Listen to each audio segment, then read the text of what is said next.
on, everybody? Welcome back to another edition of Ain't That Right? It's going to be a quick abridged version, and I'm also figuring out that I can only do so much on the music before the lovely people at Meta on Instagram are like, no, no, you can't do it. But we'll send you an email, a nice professional email, instructing you, showing you that we have all the rights, use, and permissions from my buddy, Garrett Dutton, better known as G Love and Special Sauce. Garrett and I go way back, so we'll send that on out so we can keep rocking the music for everybody on Instagram Live because we want everyone to be involved. We want everyone to be involved. We don't want to fumble the ball. Oh, fumbling the ball. Derrick Henry, like one of the most reliable backs in the NFL. People are figuring him out. Punch the ball.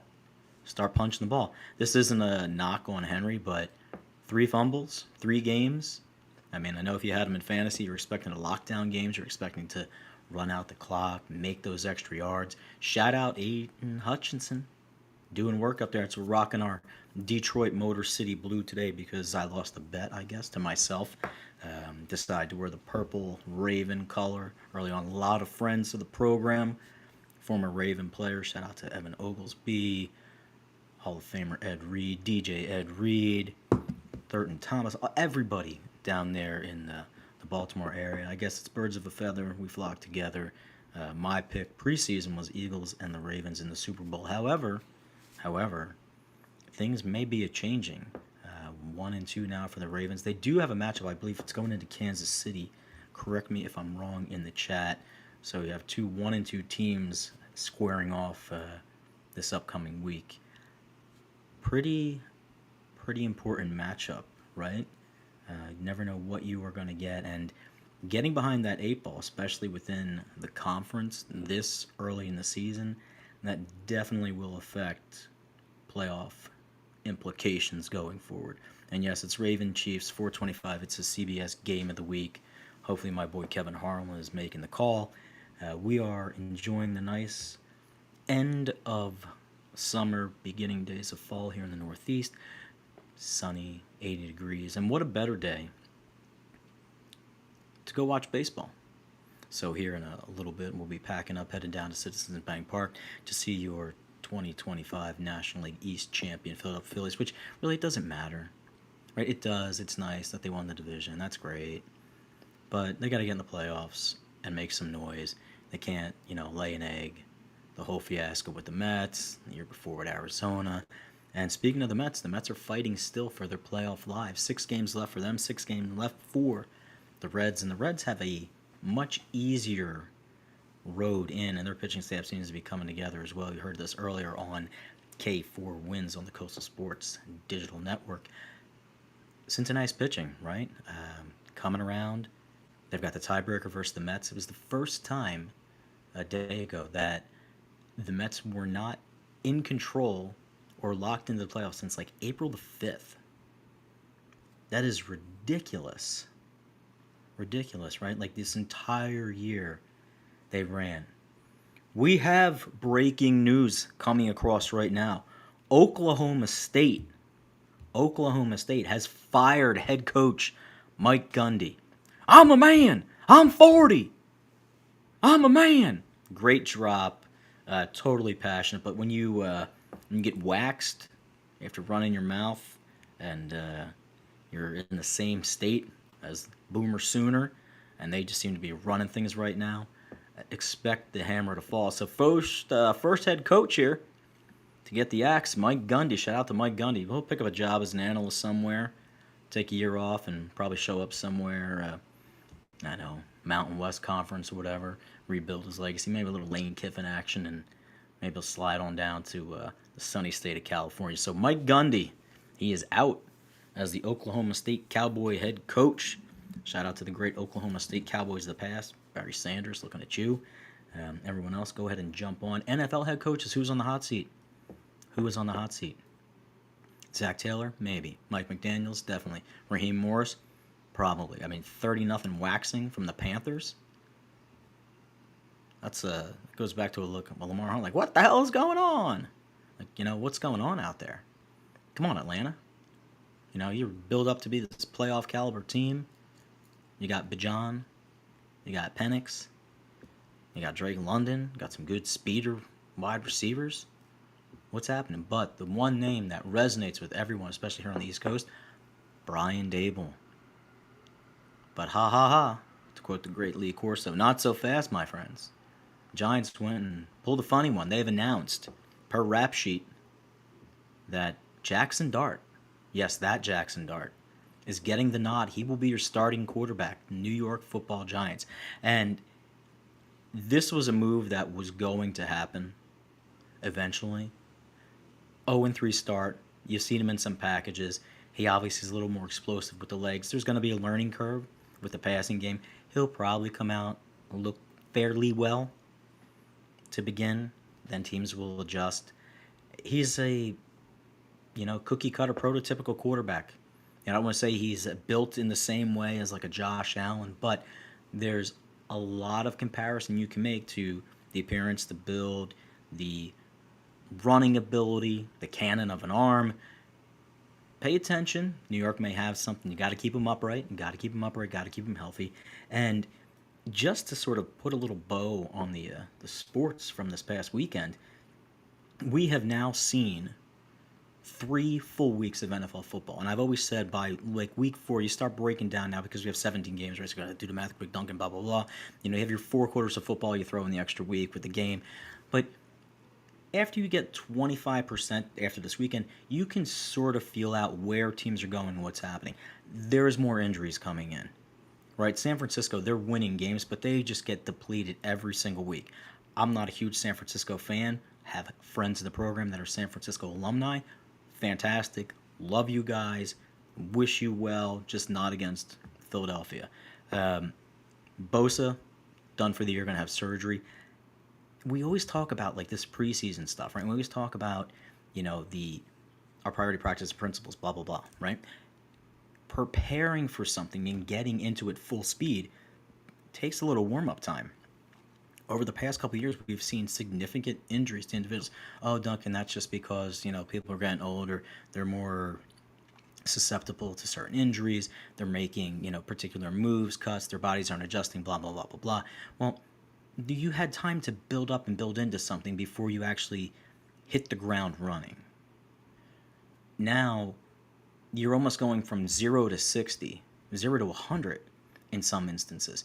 And your body, even though it's conditioned to do this in some capacity, you're not always ready for it when it comes along. Some of these are freak injuries, right? Some of these things you could never anticipate. You do everything right.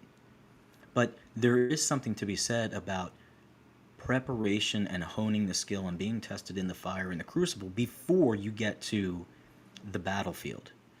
The battlefield is a metaphor because we have the same battlefield we wake up every single day with our lives going through our heads, going through emotions, right? But being prepared and having these principles in place and these practices in place that allow us to undertake everything that comes at us, it's important. So when we talked, 2 weeks ago about I'm anticipating this and this is my expectation, and now all of a sudden here's a curveball, how the hell do I adjust? You're like, oh, okay. So it doesn't debilitate you. It doesn't take you out. It doesn't end your season, right? It doesn't put you on the bench. You're not on the shelf.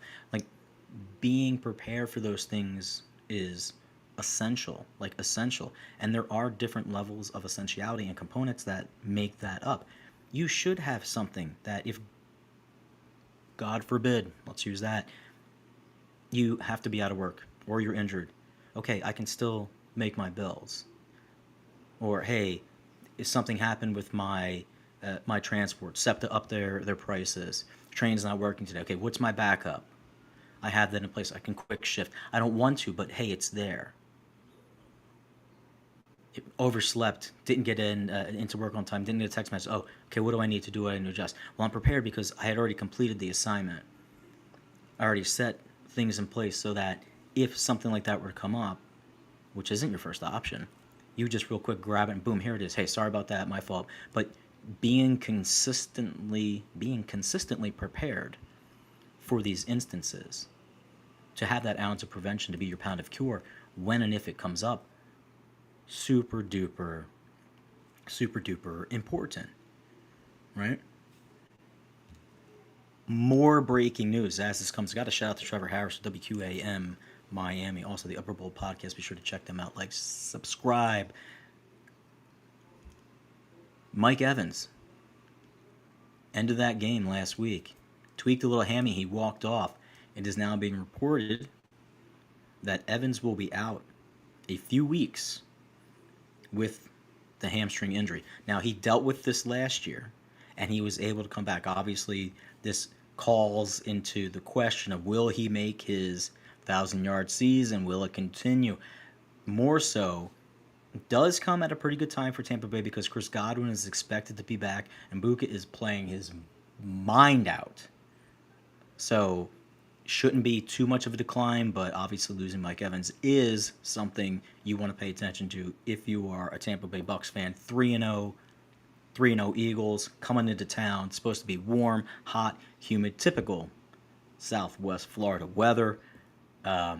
Crazy, just absolutely crazy. And again, here we go.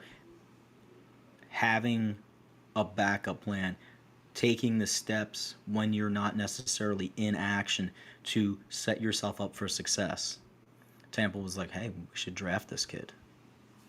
You know, we may need someone in waiting, and he has taken off and he has been great. But shout out to Mike Evans, one of the most classy guys you will ever meet.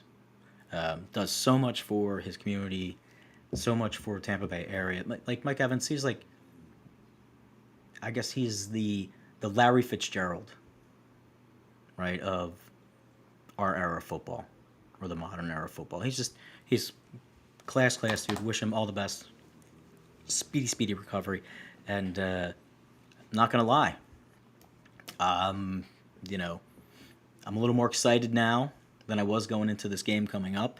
The Eagles are down at the cornerback and safety position, if you want to call that, between Adoree Jackson and Bennett. But, it works out. Who's going to be more prepared, right? Who has the execution of their plays set and ready to go, ready for success. It's crazy, right? But there we go again. We get through next week. We're a quarter way through the season with a little asterisk next to it. You can begin to evaluate where teams stand, taking into consideration schedule ahead, injuries, play calling, coordinators. We thought right out of the gate that Detroit was going to be completely lost. I did. And whether it's a testament to Baltimore's defense, or maybe their inept play calling on the defensive side, because people have rumbling and bumblings about Harbaugh sort of running his course in Baltimore. Detroit hung 38 last night. There was a defensive touchdown in there, but people make adjustments. People correct. People go back into their tool bag and say, hey, guess what? This isn't working. I need to shift gears and go over here. And it's not like you want to completely abandon the identity of who you are. But when environment changes, people change, circumstance change, and you need to shift gears, right? Sometimes what they say, like, you have to downshift to pass, right? Like you got to pull back, get a little more torque, reevaluate, and then let it out. These are steps that you take every single day in your life as you matriculate through it. Learning, growing, evolving with yourself, with others, with the community, with an organization, and not getting in your own way is a big deal. So as we move through the remainder of this day and into the weekend, just let's let everyone kind of take a little breath, enjoy everything that is, physically, environmentally changing around them. Look for the good, look for the bright spots in it. If you see some deficiencies, if you see some areas that need to be addressed, then take the time, little by little, right? Shout out to Oasis, little by little.